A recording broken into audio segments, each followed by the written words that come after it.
नमस्कार मंडळी. मी संजय पवार. आपल्या दिव्य ऊर्जा ज्योतिषीय प्रबोधन ह्या चॅनेलवरती तुम्हा सर्वांचं सहर्ष स्वागत. ओम नमो आदेश.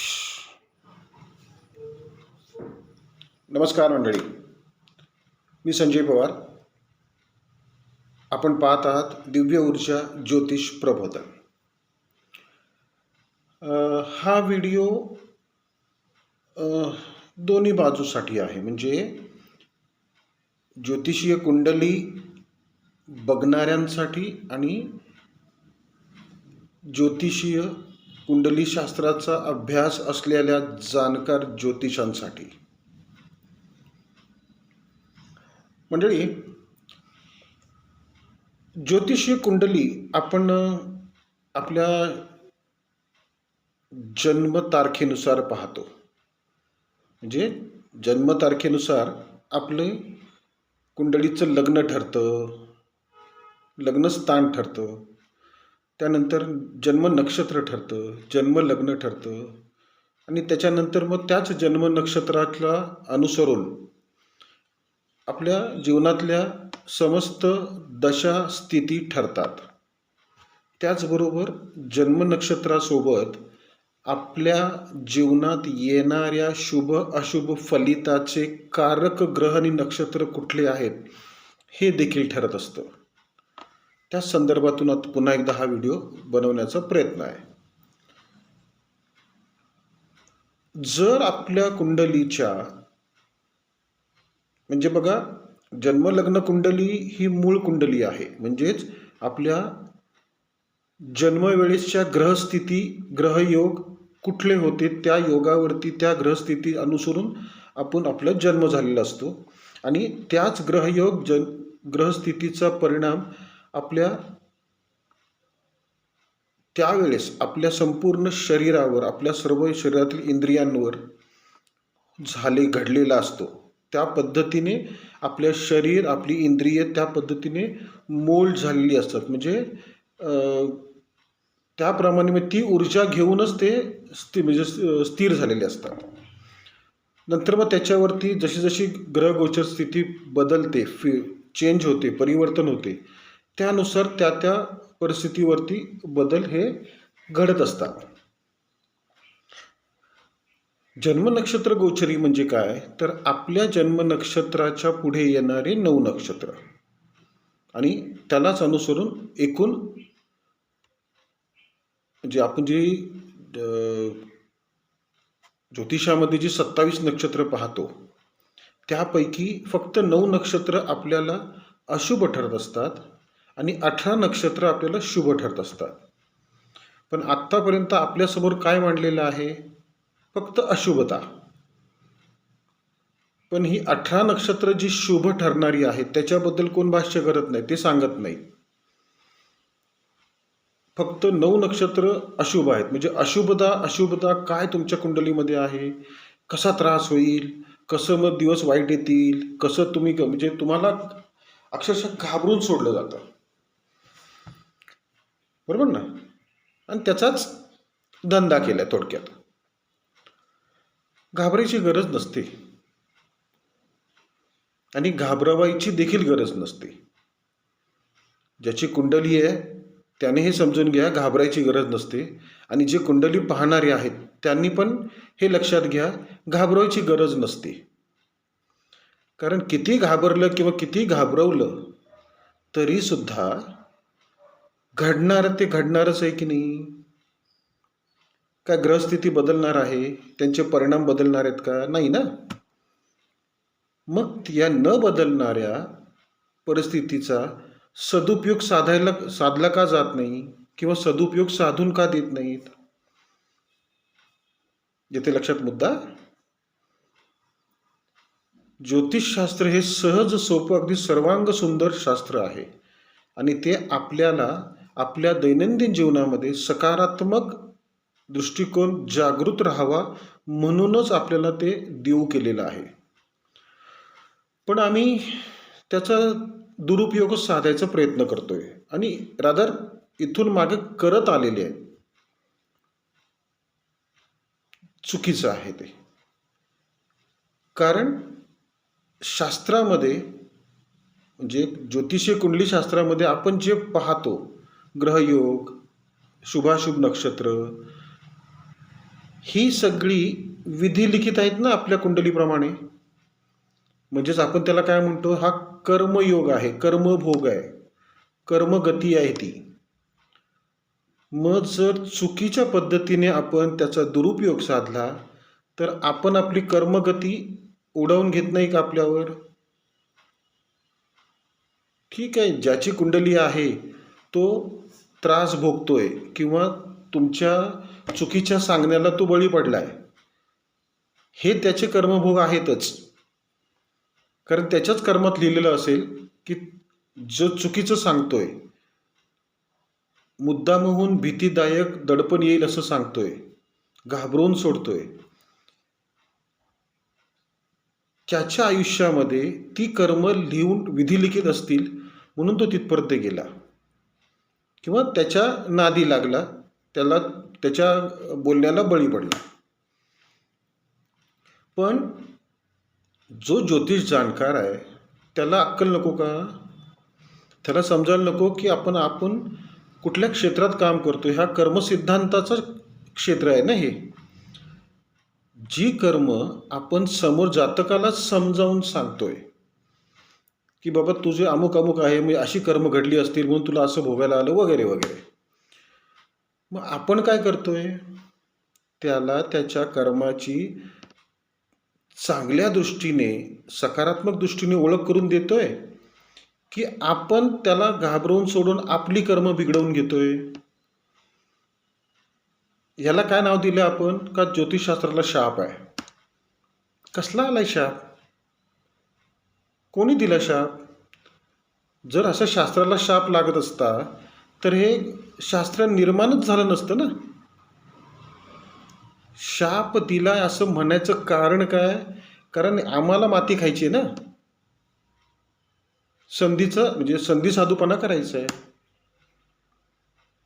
कारण नसताना शांत्या सांगायच्या, चुकीच्या पद्धतीनं कुंडलीमध्ये वावरायचं, सत्य दडवून ठेवायचं आणि असत्याचा फायदा घ्यायचा, असत्य दृष्टीने फायदा घ्यायचा.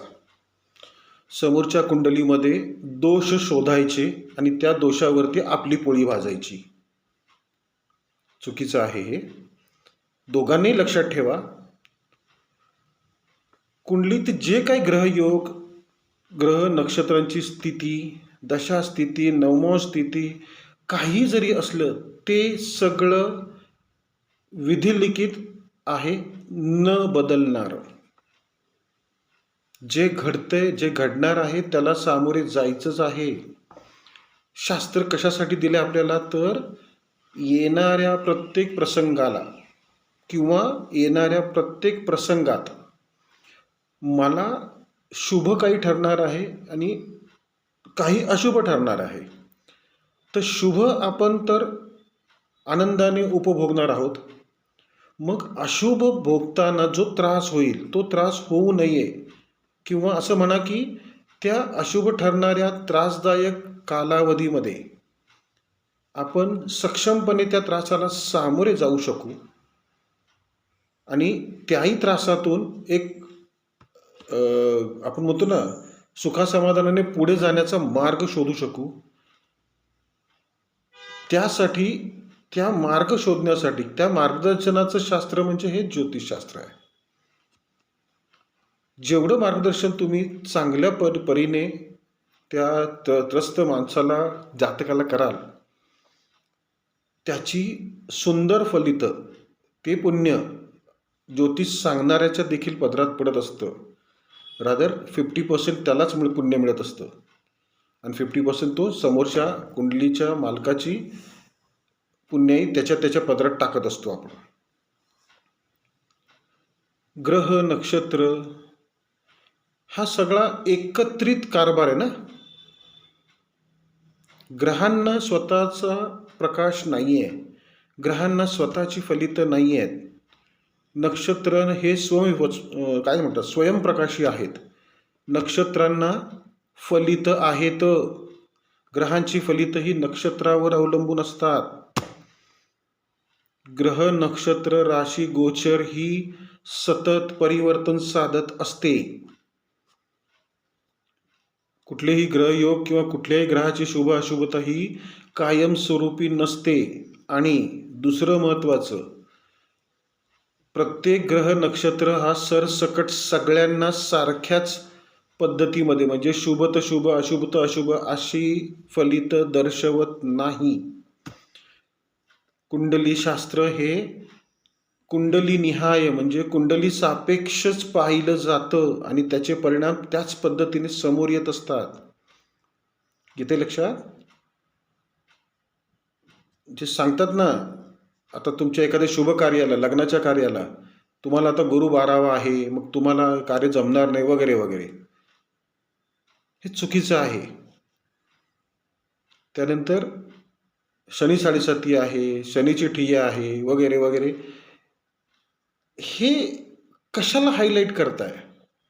किती तुम्ही हायलाईट केलं, किती त्यानं तुम्ही रंगवून सांगितलं, एक दुसऱ्याचा अनुभव ह्या समोर असलेल्या व्यक्तीला सांगितलात, त्यात फरक काय पडणार आहे?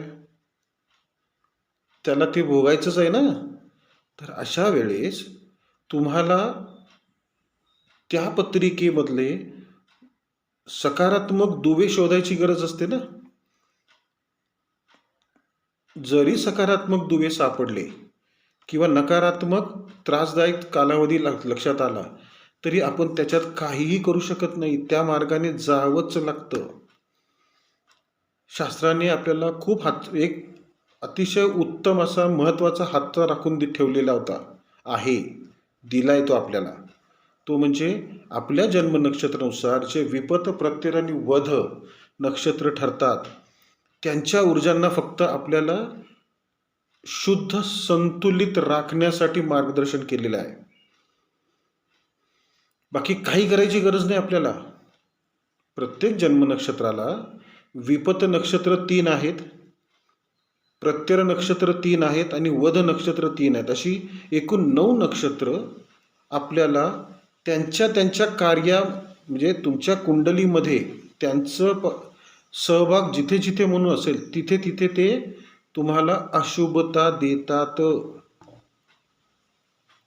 आणि तेवढ्याच पुरतं असते ती अशुभता. हे लक्षात घेत नाही का आपण? आपल्याला अगोदरच इतकं भारावून सोडलं जातं किंवा डोक्यावरती विचारांची एवढी बंबारी केलेली असते, आपण ह्या चांगल्या विचाराकडे वळतच नाही आणि आपल्याला सुचूच देत नाहीत. तसं नाही आहे. ज्योतिषशास्त्र, वास्तुशास्त्र ही सर्वांग सुंदर, अगदी सहज सोप्या पद्धतीने सदुपयोगी ठरणारी शास्त्र आहेत.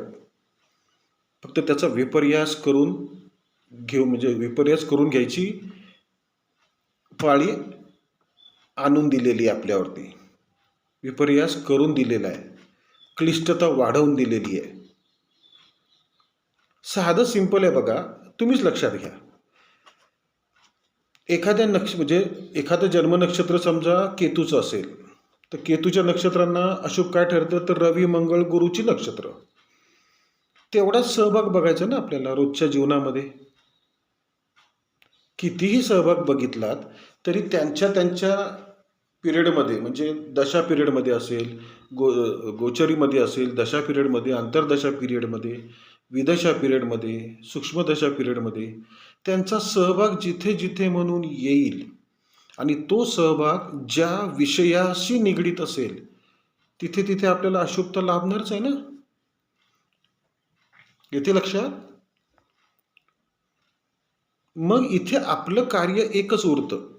आपल्याला पर्याय एकच ठेवलेला आहे, फक्त अशुभ ठरणाऱ्या नक्षत्रांना शुद्ध राखायचं आहे.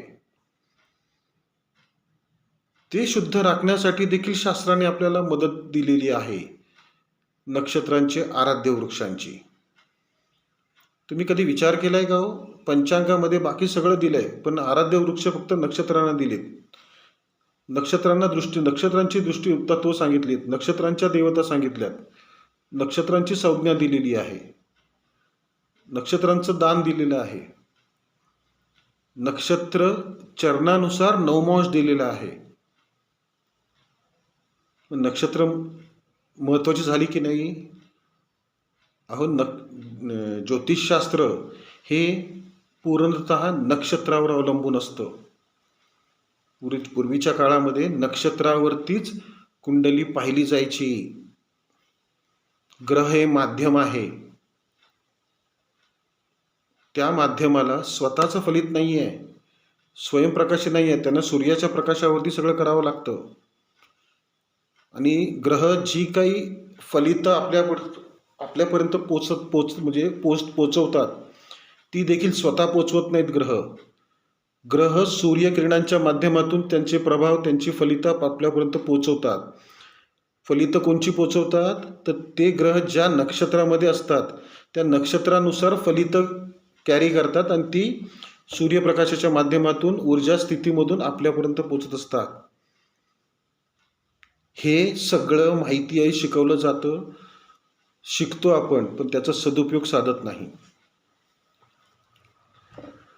कोणीतरी 150 आण्याने सांगितलंय की ग्रह सब कुछ आहे, नक्षत्राचं एवढं काय काम नसतं. अहो, ग्रह सतत अस्थिर आहेत, नक्षत्र तेवढी स्थिर आहेत. हे वारंवार अनेक लोकांनी सांगितले, तरी पण ही ज्या काही लोकांनी सिंडिकेट केलेलं आहे, व्यवसाय केलेला आहे, धंदा केलेला आहे ह्या शास्त्राचा, आणि वाईट अर्थाने केलेला आहे. धंदा करा तुम्ही, व्यवसाय करा शास्त्राचा, पण त्याला काहीतरी मर्यादा राखा, काहीतरी त्याची मूल्य तत्व जपा. बोलण्यासारखं भरपूर आहे. मला ह्या निमित्ताने एकच सांगायचं आहे, प्रत्येकाने आपापल्या जन्म नक्षत्रानुसार अशुभ ठरणाऱ्या विपत प्रत्यय आणि वध नक्षत्रांना कसं मला शुद्ध आणि संतुलित राखता येईल तेवढा प्रयत्न करायचा. आणि तो प्रयत्न काय करायचा, कसा करायचा, ह्याबद्दल सविस्तर माहिती उपलब्ध करून आमच्या माध्यमातून आम्ही करून ठेवलेली आहे. त्यांना कसं आपण त्या नक्षत्रांच्या, अशुभ ठरणाऱ्या नक्षत्रांच्या ऊर्जांना कसं आपण संतुलित राखायचं, तेही दैनंदिन पातळीवर ह्या संदर्भातले पर्याय उपलब्ध करून ठेवलेले आहेत आम्ही. तुम्हाला फक्त एक फोन करायचा आणि ती चौकशी करायची आहे. अर्थात आमचं मार्गदर्शन जे आहे कुंडली, हे सशुल्क आहे. तर आपल्या आयुष्याचं जर कल्याण होणार असेल, आयुष्यभराचं आपल्याला जर मार्गदर्शन म्हणजे मार्गक्रमण कसं केलं पाहिजे मला हे कळणार असेल, तर सुरुवातीला एकदाच ती शुल्क देण्यात काही अडचण नसावी. इथे लक्षात. तर प्रत्येकानं आपापल्या जन्म नक्षत्रानुसार तुम्हाला अशुभ ठरणाऱ्या ग्रह नक्षत्रांची माहिती घ्या, त्यांचं कार्य कसं चालतं आणि त्या कार्यामध्ये आपण कसं काही त्या कार्याला हाताळायचे, त्या परिणामांना कसं सामोरे जायचे, ह्या संदर्भातली अत्यंत महत्त्वाची अशी माहिती तुमची स्वतःच्या कुंडलीनुसार ही जाणून घ्या. स्क्रीनवर दिलेल्या नंबरवरती संपर्क करून, व्हॉट्सअपला संपर्क करून किंवा थेट संपर्क करून माहिती घेऊ शकता. तुम्ही सशुल्क मार्गदर्शन घेऊ शकता. इथे लक्षात. विषय आवडला असेल, मुद्दा आवडला असेल तर या व्हिडिओला लाईक करा, आपल्या ह्या दिव्य ऊर्जा ज्योतिष प्रबोधन चॅनलला सबस्क्राईब करा आणि असे माहितीपूर्ण प्रबोधनाचे व्हिडिओ जास्तीत जास्त लोकांपर्यंत शेअर करा. असाच पुढचा एखादा मुद्दा घेऊन पुढच्या व्हिडिओत येऊया. तोपर्यंत नमो आदेश. ओम शुभम भवतु.